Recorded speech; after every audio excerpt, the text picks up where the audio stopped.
조갑제 TV 시청자 여러분 안녕하십니까? 2019년 9월 30일 오전 11시 45분입니다. 지난 토요일 밤에 서초동에서 있었던 촛불 집회에 대하여 KBS, MBC는 주최 측 주장을 인용을 해가지고 100만 명 참여했다고 했습니다. 100만 명 참가를 했다.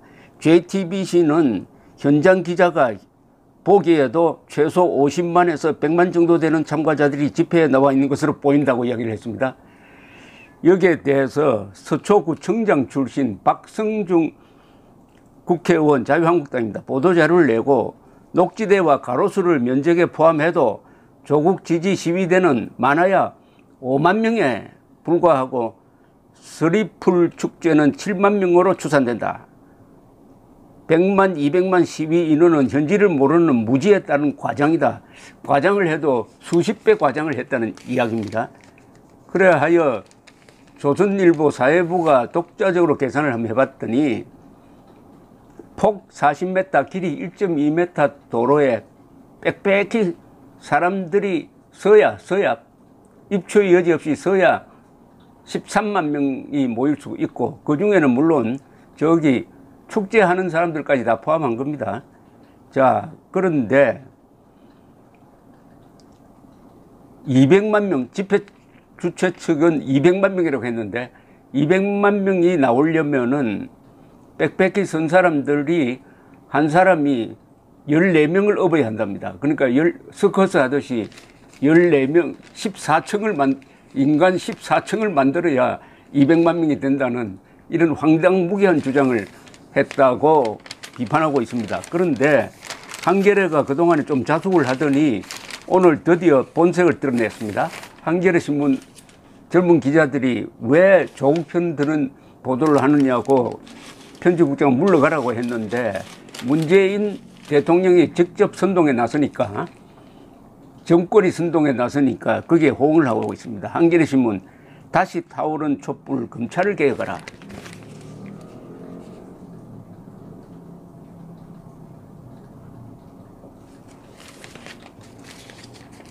시민들은 왜 3년 만에 촛불을 들었나? 여기도 주최 쪽 추산 150만에서 200만 명 집회, 주최 쪽 추산이라고 빠져나갔지만은 40배 정도 과장한 걸 가지고 이걸 추산이라고 하면서 소개해 주는 것은, 이것은 사기꾼이 나는 예수님이다 하는 것을 그냥 소개하는 것하고 마찬가지입니다. 사기꾼 주장, 나는 성자다 라고 써주는 것하고 마찬가지입니다. 자, 이렇게 해서 선전포고를 했습니다. 이 정권이 들어서 가지고 골수 레닌주의자를 법무장관으로 앉혀놓고 그 자리를 지키기 위해서 총동원령을 내렸습니다. 이것은 아주 위험천만한 선동입니다. 골수 사회주의자, 골수 레닌주의자. 레닌주의는 뭡니까? 정통 공산주의입니다. 그 사람을 법무장관에 앉혀놓고 검찰 수사로 해가지고 이제 범죄 혐의가 막 드러나니까 군중동원을 해가지고 이 자를 지키겠다는 겁니다. 이거 일종의 내란 선동 아닐까요? 내전적 상황을 지금 상황으로 몰고 가는 거 아닙니까? 이거 정권이 선동을 하면은 무서운 결과가 나옵니다. 시리아 내전 인구 2천만에 50만 명이 죽었습니다. 그 중에 한 300~400만은 외국으로 나갔어요. 그런 상황을 만들려는 겁니까, 지금? 이 문재인 정권이? 좋은 사람을 지키려고 해도 문제인데, 이거는 골수 레닌주의자입니다. 골수 레닌주의자를 법무장관에 앉히는 것이나 국방장관에 앉히는 것이나 효과는 똑같습니다. 평상시에는 법무장관이 체제를 지킵니다.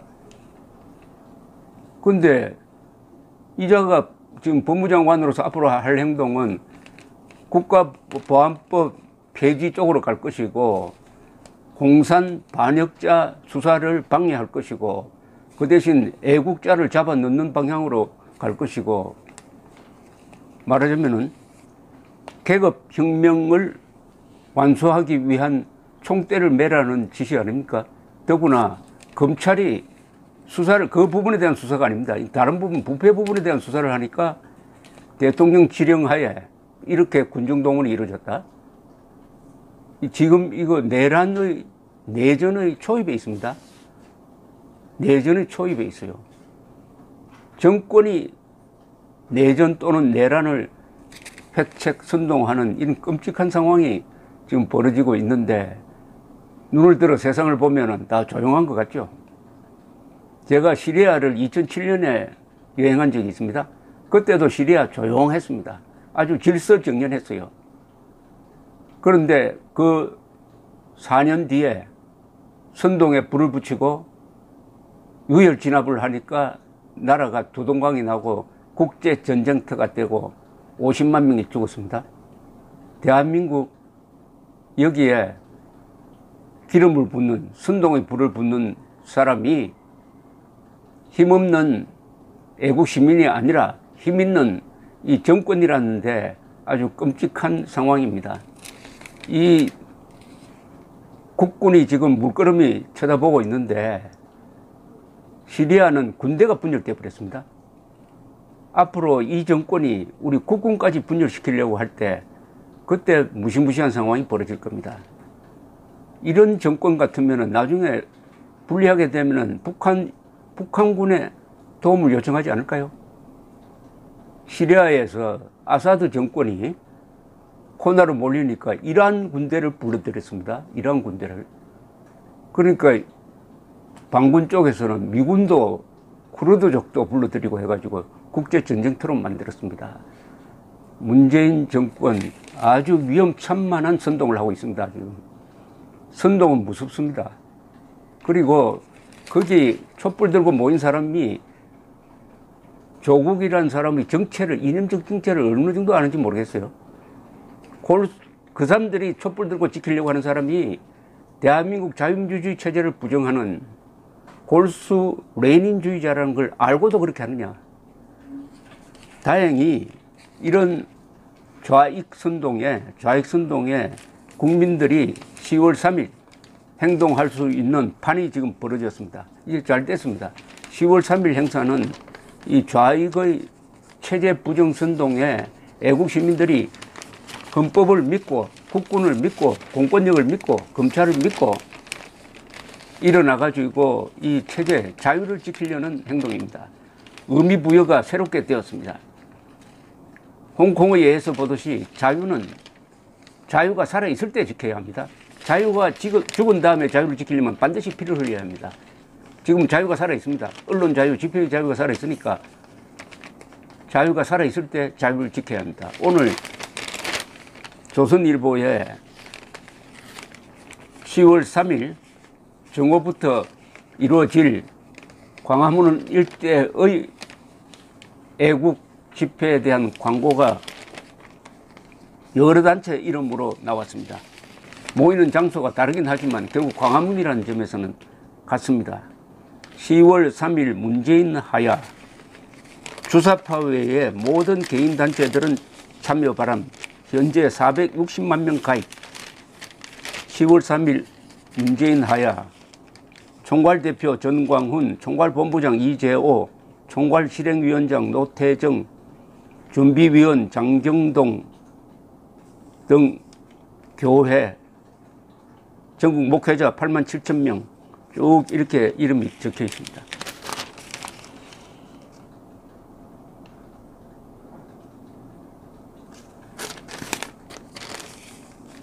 주사파 외에 모든 국민들은 참여하라는 말이 흥미롭습니다. 주사파는 김일성주의자입니다. 김일성주의자만 빼고 국민들이 다 나오라는 이야기죠.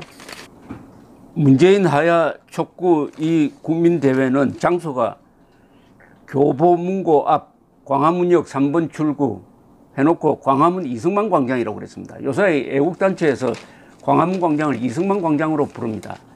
저도 광화문 광장보다는 이승만 광장이라는 별명으로 부르는 게 좋겠다고 생각됩니다.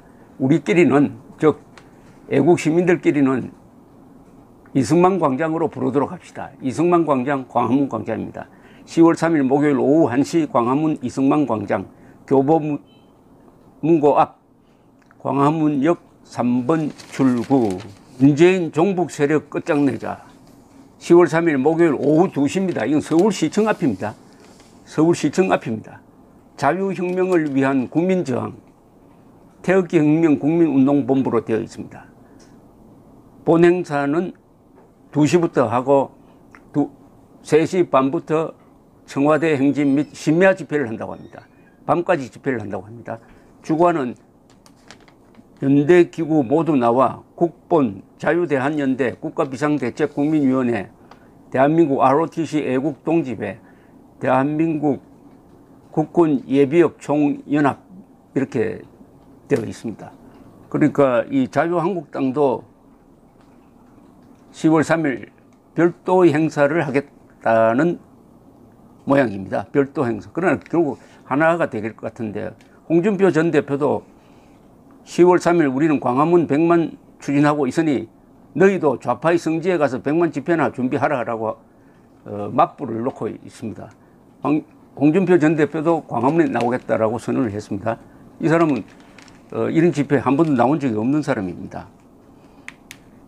그런가 하면 KBS 한국 리서치 여론조사에 따르면 조국 수사 지나치지 않다 49%, 지나치다 41%, KBS 이 정권의 입 역할을 하는 데서도 여론조사를 하니까 이렇게 나왔다는 거죠. 이건 완전히 문재인 정권과 촛불 집회에 찬물을 끼얹는 것입니다. 자, 이렇게 이 집회 대길이 열리는데 우리가 집회를 할 때 꼭 지켜야 할 게 있습니다. 첫째, 법을 지켜야 합니다. 폭력을 쓰면 안 됩니다. 자유가 살아있으니까. 이게 폭력을 쓰기 시작하면 그때부터는 그야말로 우리가 피해야 되는 내전적 상황으로 갈 수가 있습니다. 폭력을 쓰면 경찰이 진압을 해야 됩니다. 반드시 법을 지켜야 하고 평화적으로 해야 합니다. 비폭력 국민 저항이 되어야 우리의 뜻이, 국민들의 뜻이 제대로 전달될 것입니다. 이 사태는 간단합니다. 진실과 거짓의 대결입니다. 그리고 휴전선을 두고 남북이 대치하는 그 상황이 고스란히 그대로 지금 서울에서 벌어지고 있습니다. 공산 통일 세력, 공산 혁명 통일 세력 대 자유 통일 세력의 대결입니다. 그리고 문명 세력 대 야만 세력, 문명 파괴 세력의 대결입니다. 70년 동안 우리가 쌓아 올린 이 문명 파괴 세력에 저항을 하고 있습니다. 문재인 정권은 법치 파괴 세력입니다. 안보 파괴 세력입니다. 경제 파괴 세력입니다. 이걸 다 묶어서 한마디로 말하면 문명 파괴 세력입니다. 우리 애국 시민들은 교양이 있는 사람입니다. 법을 지키는 사람입니다. 폭력을 쓰지 않는 사람입니다. 거짓말하지 않는 사람입니다. 조국 사태는, 조국 게이트는 우리가 그동안 올바르게 살았다는 것을 잘 보여주고 있습니다. 그러니까 착한 사람들이 용감하게 들고 일어나서 악한 거짓말 집단을 응징하는 것, 그러나 헌법으로 비폭력으로 응징하는 것, 이게 10월 3일 집회의 대명제가 되어야 한다는 생각이 듭니다. 감사합니다.